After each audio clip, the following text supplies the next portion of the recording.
नमस्कार साथियों, आज हम लोग इस वीडियो के माध्यम से बात करेंगे कागजात को लेकर के, क्योंकि सभी लोगों को अभी तक क्लियर नहीं हो पाया है और आपको भी क्लियर नहीं हुआ होगा। क्यों? क्योंकि एक बहुत बड़ी डाउट है, प्रॉब्लम है। खतियान वाले लोगों को ये लगता है कि जितना खतियानी जमीन है उनको वंशावली देना पड़ेगा, लेकिन बहुत सारे लोग ये हैं जिनको ये पता है कि हमारे पास बाप दादा का दस्तावेज है, किवालाधारी है, तो हमको ज़्यादा कुछ देने की आवश्यकता नहीं है। प्रपत्र 2 से हमारा काम चल जाएगा, प्रपत्र 3 नहीं भरना पड़ेगा, वंशावली नहीं देना पड़ेगा। लेकिन यहाँ पर कंडीशन ये हो चुका है कि चाहे वो खतियानधारी हो और चाहे दस्तावेजधारी हो, वंशावली दोनों को लगेगा। अब दस्तावेज वाले सोच रहे हैं ये कि जब हमारे पास दस्तावेज हमारे नाम से है तो वंशावली क्यों देंगे। तो इसमें 2 कंडीशन है, उस 2 कंडीशन को हम क्लियर करेंगे और जितने खतियानधारी है उनको कंडीशन अलग है।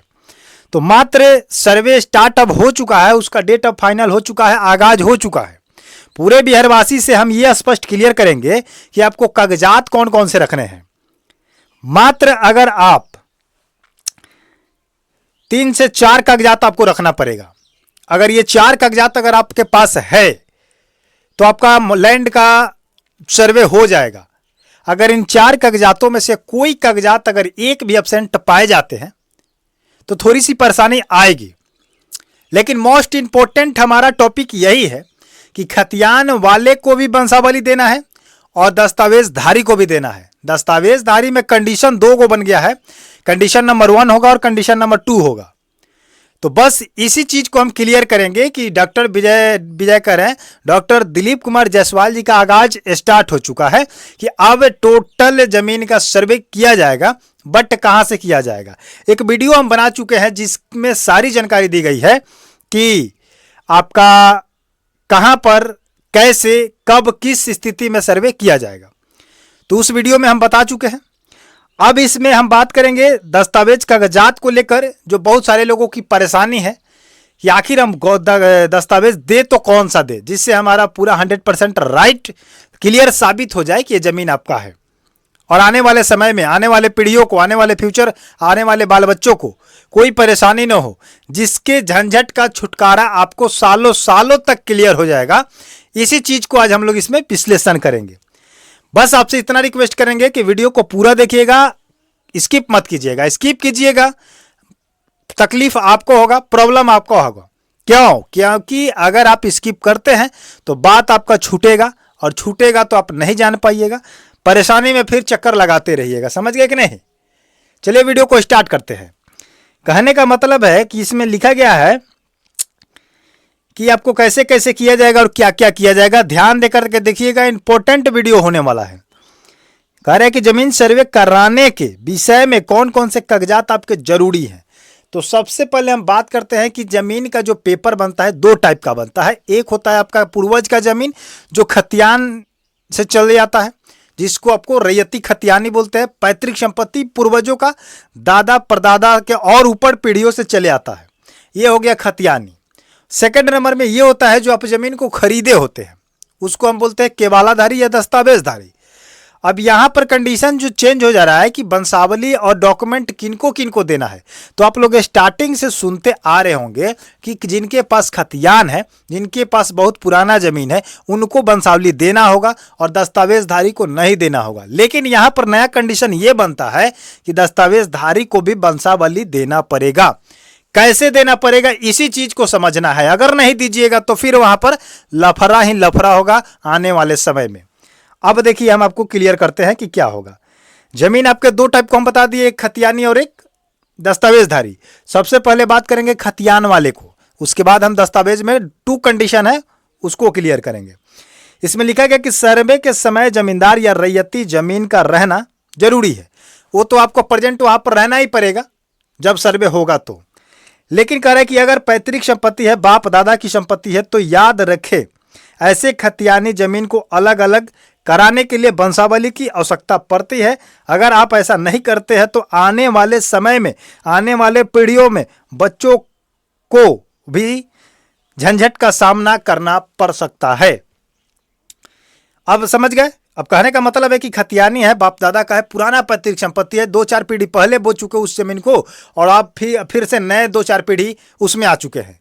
तो कहने का मतलब है कि उस जमीन में अगर वंशावली जब तक नहीं दर्शाते हैं और एक खतियान जो है आपके पूर्वज के नाम पर, उस चीज को बंटवारे के हिसाब से अगर अपने नाम पर नहीं कराते हैं तो आने वाले समय में बहुत बड़ा झंझट हो जाएगा, क्योंकि पता ही नहीं चलेगा कि किसके हिस्से में कौन सा जमीन है, और इतना ना लंबा परिवार हो जाएगा, इतना ना लंबा खतियानी पैतृक संपत्ति बंटवारे के रूप में बढ़ जाएगा कि आपको पता ही नहीं हो जाएगा कि कहाँ से किसका अंश शुरू हुआ है और कहाँ से क्या है।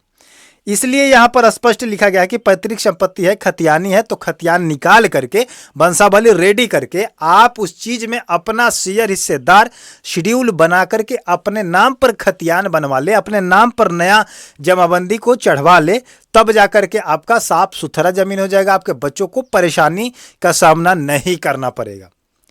आ रही है बात समझ में? अब कंडीशन नंबर जो 2 हम बताए हैं कि जमीन के 2 प्रकार जो होते हैं, खतियानी होते हैं और एक दस्तावेज के वालाधारी, जिसको आप सेल्डीड के नाम से भी जानते हैं। तो खतियान वाले के पास क्या क्या डॉक्यूमेंट होना चाहिए, पहले ये आप जान लीजिए। खतियान वाले के पास खतियान तो होना ही अनिवार्य है, क्योंकि खतियान का है, पूर्वज का है।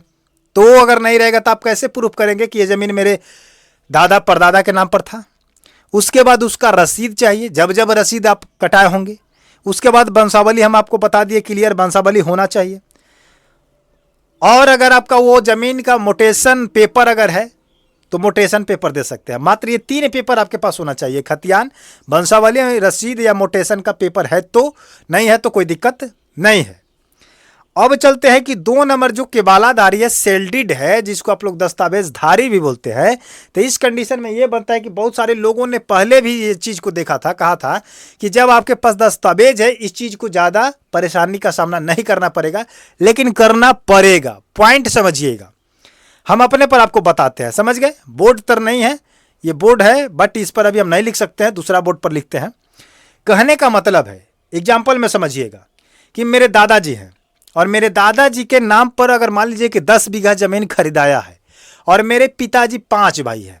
हकीकत बता रहा हूं मैं आपको कि मेरे पिताजी 5 भाई है और मेरे दादाजी के नाम पर 10 बीघा जमीन खरीदाया हुआ है। तो वो जो दस्तावेज बना है दादाजी के नाम पर बना है, ना कि मेरे पिताजी के नाम पर, दादाजी के नाम पर। तो दादाजी डेट कर गए, दादी जी भी डेट कर गए, तो वो दोनों दस्तावेजधारी वाले व्यक्ति डेट कर गए। अब बन चुके हमारे 5 पिताजी के भाई, तो 5 अलग अलग, और उन 5 के पुत्र अब 2-4 बच्चे हो चुके हैं, तो वो व्यक्ति मर चुके हैं। तो अब तो सभी को हिस्सेदारी अपने हिसाब से मिलेगा, सभी प्लॉट में, या अलग अलग प्लॉट के हिसाब से, चकबंदी के हिसाब से अपने आप आपस में सहमति के हिसाब से बंटवारा कर लिए कि इस प्लॉट में कौन रहेगा, उस प्लॉट में कौन रहेगा। या बहुत सारे ऐसे कंडीशन है कि एक ही प्लॉट में 2-2 व्यक्ति है, एक प्लॉट में 3-3 व्यक्ति हैं। तो दस्तावेज किनके नाम पर है? दादाजी के नाम पर। तो दादाजी तो अभी प्रेजेंट में जीवित है नहीं कि सर्वे उनके नाम पर हो जाएगा। प्रेजेंट में रहते तो उनके नाम पर करा दिया जाता, क्योंकि वो दस्तावेजधारी थे और जीवित रहते तो। लेकिन कंडीशन यहां पर ये हो चुका है कि जो व्यक्ति मृत हो चुके हैं उसमें से न दादा हैं न दादी हैं, आपके पिताजी रह चुके हैं, चाहे 4 भाई हो चाहे 5 भाई हो। तो 5 भाई जब अलग है, 4 भाई अलग है, तो सबका हिस्सेदार शेयर अलग अलग हो चुका। तो अब तो यहाँ पर आप वंशावली के रूप में आ चुके हैं, क्योंकि बंटवारा अनेकों जगह पर हो चुका है।